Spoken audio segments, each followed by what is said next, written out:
again in Nashville, Tennessee. I am Master Gardener Kim Bradley.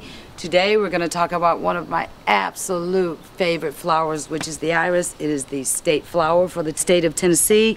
Can be grown almost anywhere. We're going to show first how to deadhead the iris.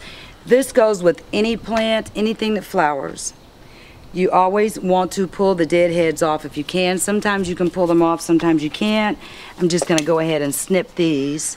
And I want to show you the reason why is because as the flower starts to fade, it pulls energy away from your new buds. So basically, usually you can pinch one right off if you're uncomfortable with that, or if you get resistance, you can go ahead and snip them off. We'll leave this one just because it's looking so pretty. But you see we have things like this. This one is not a deadhead, but it's, well, actually it is, but it's also disfigured, so I'm going to pull that off. Irises can often be fragrant. They come in a multitude of colors, and they blend very well with other things. Usually the blooms will last about a month. You do have irises that bloom in winter, yes, in winter. You also late winter. In early spring, mid-spring, and sometimes even late spring. These are not fragrant, and I'm sorry, I can't tell you which one it is.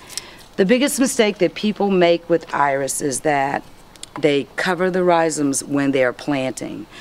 In this particular situation, the soil has shifted. So we're going to show you now how you want it to look and how easy it is just to pull the soil back, pull it off. What will happen if you don't is that you will create fungus, you will create disease, and it will eventually rot. So anyway, easy to do. Let's see, here's a perfect example where I started already. But you see my soil was on top of my rhizome. All you can see is the top of the foliage. If you pull back, you see that the rhizome is down here. Right now it's a good healthy rhizome, but I can promise that that will go away. Weeding around them, you can't do a whole lot of damage, so using a trowel works out just perfectly. The rhizomes on iris do not require a lot of water. So another mistake you can make with iris is that you can overwater them. Now I want you to know that we also have a variegated iris. There are many, many types of them. Variegation means that it is two-toned, usually with a white or a cream, but it means that it's two-toned.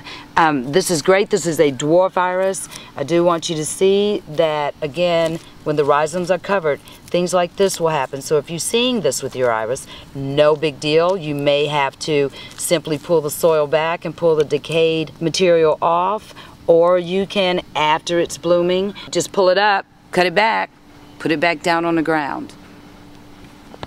Okay, here's one of the same yard. This is one of an older iris bed, and here's the difficulty we're having with this one. Again, no big deal though.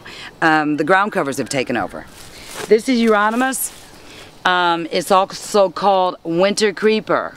It is great in an area where you want it. If you don't want it, grab a hold of it quickly.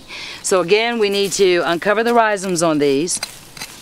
The trowel, of course, will do most of your work, but don't feel like you're going to hurt the iris, because I'll just show you, because I want you to know how to plant an iris as well. So we're just going to pull this one up.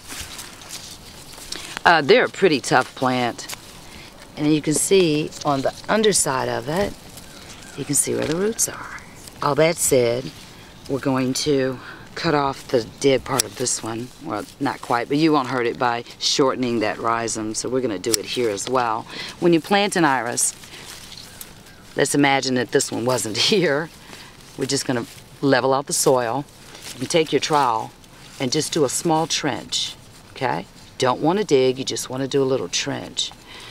The iris is so tough that it will survive even if you tuck your roots under the rhizome, okay? Looks like we've had a mole working in this area. We're going to close this tunnel up though. All right, take your thumbs and apply pressure, and that is how you plant the iris.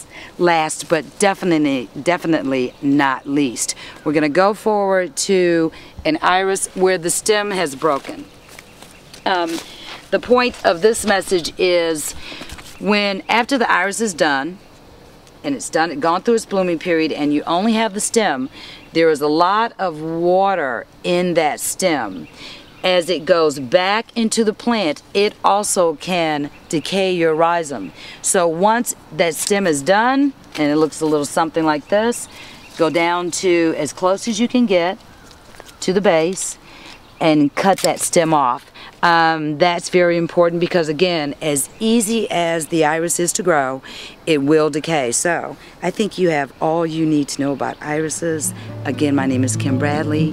We are in Nashville, Tennessee. We will see you next time.